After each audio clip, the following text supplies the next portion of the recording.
So unfortunately, wounds with breast reductions are really common. Up to a fifth of patients will actually have openings in their incision. And the reason this is so common is this is a tissue rearrangement surgery. So we're removing tissue, moving things around, and expecting what's left behind to live on this altered blood supply or food source, and sometimes it doesn't appreciate that move. So luckily, these type of complications are what we call nuisance complications. These are not life-threatening things. So these are going to just bother you and require dressing changes for a few weeks, but it's very unlikely to cause serious illness.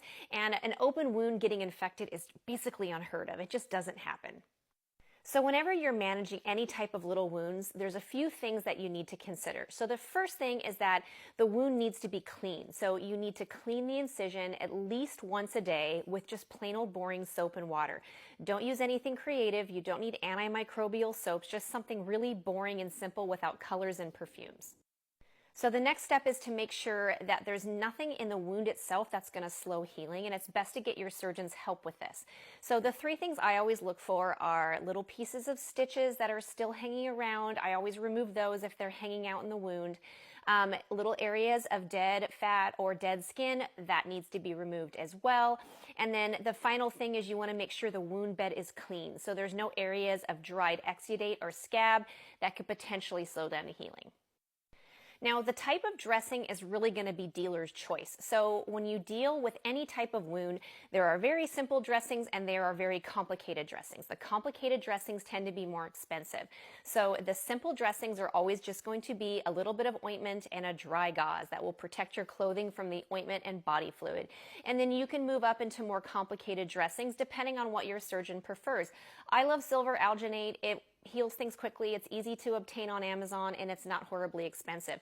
But there are literally hundreds of different kinds of dressings. There's some dressings you put on and leave for several days.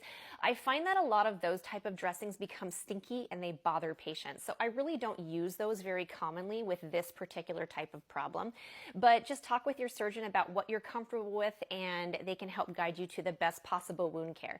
The reality is there's no really best option. There's just a lot of options. So just use what your surgeon recommends, and if it's not working out for you, you can work with them to figure out a different option.